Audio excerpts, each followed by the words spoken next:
Good to see you, man. Welcome to the show. We're here. We're gonna be looking at some real estate, and I'm quite a banger for you today. Today, I have an amazing guest. His name is Lee, and I'm gonna let Lee talk a little bit about himself. We'll go from there. Hey, everyone, how's it going? Lee Young Taylor. Yeah, welcome. We're on site, property up in Allendale Terrace, just north of downtown St. Pete. I primarily work in the downtown St. Pete area. Okay. This property is a 2-bedroom, 1 bath. Okay. But is going to be listed for $350. $350. Wow. Do you think that, like in your experience in the area, do you think $350 is on the high point, or is that starting to look like for a single family home, that's probably on the average right here. Okay. When you move closer to downtown St. Pete, the property prices go up, and you go further inland, the property prices decrease. Okay. From what I started to notice, especially in the news, considering like the real estate and the prices, the way things are going in the market, it's starting to look like even though there's a high demand, prices are not coming down. It's not even leveling off. No. It's still being on the up. What do you think? So my experience so far is that properties have been not flying off the shelves on day one. We'll get offers and they will go pending within a week. Though the fact that there's less than a month's worth of inventory in Ellis County really speaks to how much people are looking to move down to Florida. And why wouldn't you? It's beautiful. It is beautiful here. Well, let's look around. All right. So down here is considered the backyard. Okay. We have the carport with space for a couple of spaces. We've got a beautiful shed which has plenty of room. We have a lounge to just chill, have your barbecue. I like the tree. A lot of shade. Yeah. Especially as the sun sets on the west, and this is east facing, so you'll have a lot of shade in this backyard. This property comes with washer dryer. Ah, nice. And plenty of storage. Okay. And then welcome to the property. So here we are in the kitchen. We've got all modern appliances, the exception being a dishwasher. Very spacious, lots of countertop space, large fridge, well maintained. What's the square footage in this property? 720 square feet. So you'll notice coming through into the lounge here, we transition from the tile to the terrazzo flooring that is throughout the rest of the property. Okay, so we're here in the living room of the house that Lee, our realtor, is showing us. This is very spacious. It's amazing, and the ceiling is it's not a high ceiling, but it's not a low ceiling. Yeah, it's very very nice. Well built, this whole house. It's one of what's considered a block house, which is made out of concrete block, and so it makes it extremely strong. We're right on a major road here called Martin Luther King, and as you can tell, there's hardly any noise in here. There is hardly any noise. Wow. So the block system pretty much insulates this pretty darn well. For heat, cool, and also sound. That's amazing. I was gonna ask you, when you said block style or block, I was thinking you were referring to the shape of the house, because these all look like blocks. Okay. No, it's a cinder block. It's what it's referring to, a concrete block. That's really good to know. Okay, follow me. Let's go to the room. Come on through. This is the first. Would you call this the master, or is there a master in this? This is the guest room, in fact. And so what we have here is a front-facing, very well-lit room that is actually presently being used as a office space. Clearly, I really like the 80s everything in here. That's pretty amazing. Although that does not come with the house, so don't get any ideas. Look at this closet space. This is pretty decent. It's not necessarily 2 separate little closets. It's actually continuous in here. Check this out. So it's the whole thing. Don't worry, you have enough space. Enough. So I'll show you the rest of the place. The master bedroom to look forward to, and the kitchen and the bathroom. So at the back here we have the master bedroom. Spacious. This is quite spacious. I would say for such a big bed, it takes up a lot of this room. It really does. This is a really spacious master. This is actually a lot more spacious than our apartment master bedroom. So that's good to know. Same deal with the closets here, man. Like you can just like put stuff in there and look. Woo! Hide an Ashley in there. You can hide a whole Ashley in there. So we've got the cozy bathroom here. So cozy, in fact. You can actually fit several people in here. Yeah. I don't know if you want to come join me. Because look at this, there's plenty of space. 3 whole people in this restroom. Look at the room. Look at the space.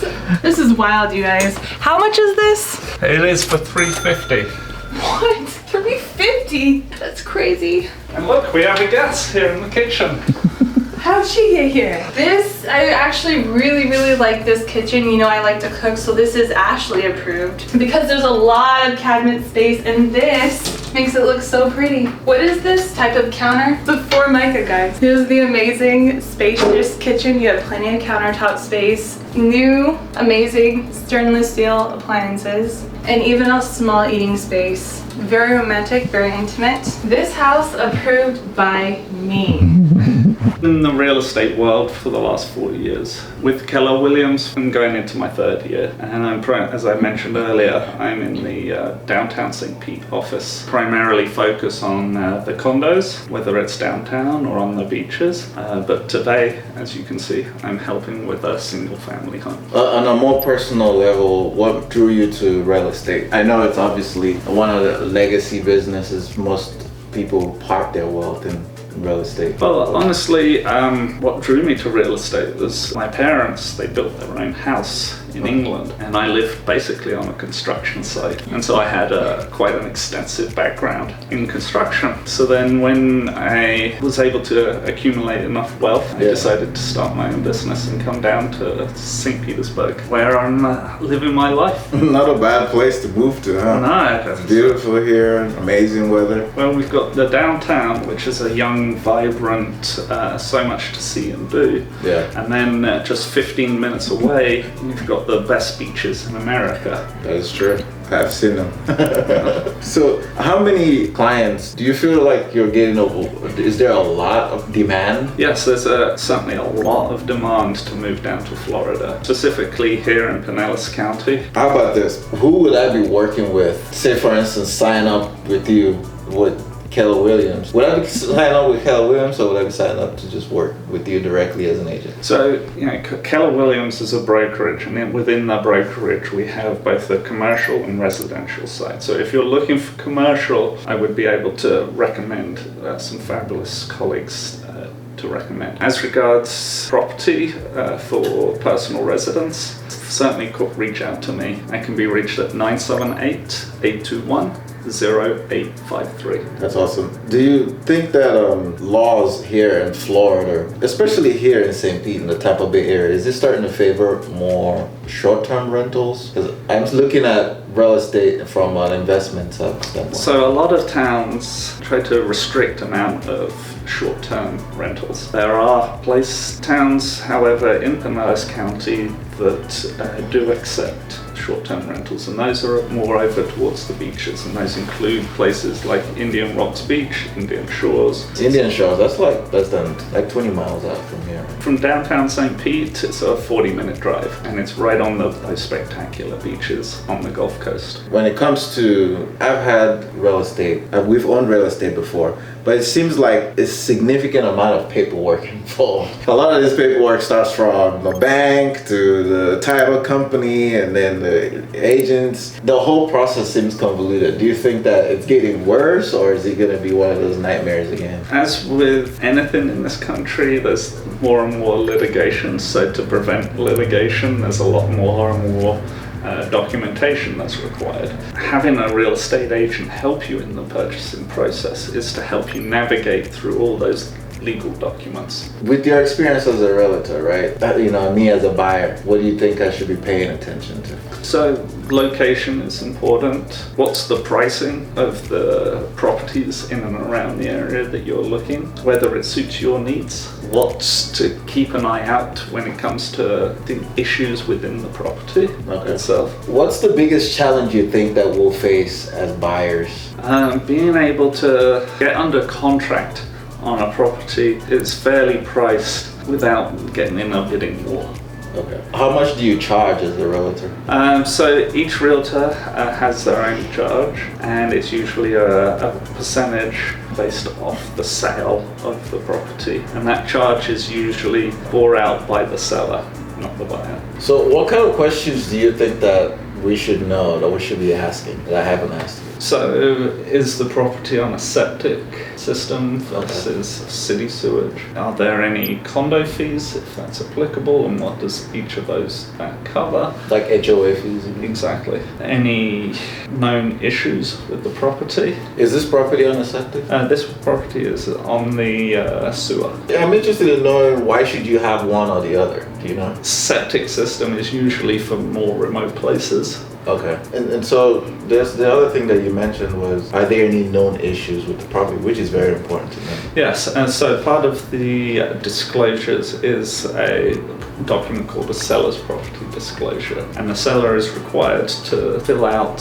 a document and disclose major issues with the property that isn't necessarily apparent upon first viewing. The key thing is to find out whether it suits the property, suits the buyer. The worst thing you want to do is move into a place and then have to ultimately sell it in such a short time because it doesn't suit your needs. And when you say suit your needs, you talk about whether you're a small family or you're... Yeah, if you're wanting to be in a catchment area for schools, or whether you want to be living downtown, wanting to be close to the beach, if you can afford to purchase the property, whether you want to be in a single family home or a condo, pros and cons of each of those, that's very important. If we were to say wanted to go with this property, what would be the first step? First step is to determine how you would be purchasing the property. Okay. So if you're a cash buyer, or whether you would be financing it. If you're financing it, then you need to get pre-approved, and that's critical to know what you can and can't afford up front, rather than going out to a whole load of properties that may be out of your budget that you may not be able to get the required financing for. So you get pre-approved, and then the next step will be to, and that way you know how much I can afford. Yeah. And then what will be next after that? Getting your realtor, picking out your realtor, do some background checks on the individual, make sure that they know the local area, getting communication with said realtor, and explain what you're looking for and what's important for you. Now let's talk about financing. Do you find, is it more common to find seller financing properties? It's uncommon Okay. to find that in this property market. What do you see more of? Conventional loans, and less so on condos. Recently had some unfortunate circumstances down in Miami at Surfside Condo Association that has really affected how the mortgage companies feeling comfortable about loaning money to properties within condos. Do you see that there's more demand in terms of like investments? Okay, say for instance I'm looking for an investment property. Have you dealt with a lot of that? So when it comes to purchasing with renting out, I've seen in the market as regards purchasing and then ultimately renting out, that has kind of diminished of recent, and that's because of the interest rates having gone up quite significantly recently. So a lot of people who buy the place then rent it out, the rent that they could charge covered their expenses, including interest, any sort of mortgage. That has made it so much harder to make a profit. Well, it's no stranger that it's not news that the economy is not doing well. We saw that huge spike because of a lot of money being pumped into the system after the pandemic and the stimulus package were released. So what's your outlook within the next 5 years? Do you see the real estate market, especially in the Tampa Bay area, where do you see it going? Well, just in the general, I'm not seeing necessarily a step down. I mean, we're still having record unemployment. We've got record amounts of jobs being filled, high demand for employees. So from that perspective, as regards the real estate world here, right now we've got less than a month's worth of inventory down here, so there's still a huge demand, especially on condos in downtown St. Pete. Anything under $1 million is flying off the shelves.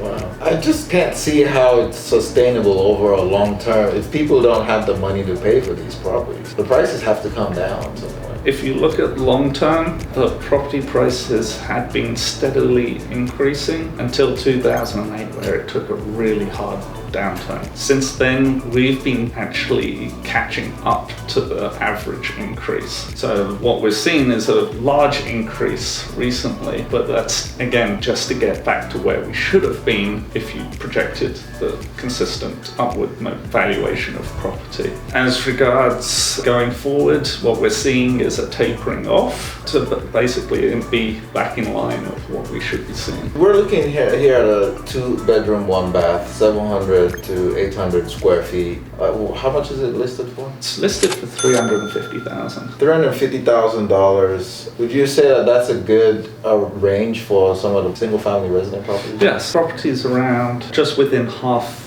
a mile from this location. The median price was around that. Which neighborhoods would you recommend? Depends on what the person's looking for. If they're looking for a lively, entertaining place where you can walk and get anything you want, certainly the downtown area. If you're looking for more single-family homes where it's a safe neighborhood, beautiful parks, stuff, you can certainly look throughout Pinellas County, but an emphasis may be on just north of St. Pete. If you're looking for waterfront property in the millions, Snell Island is the place to look. What's the crime like in this area, in the Tampa Bay area? I would say do your research, go online, look at the crime statistics, but in downtown St. Pete, I'm constantly walking around with no worries. Any city you have homeless, from my experience, it's significantly less than most other cities. I think that's we've touched on a lot of things. Is there something else you'd like to share?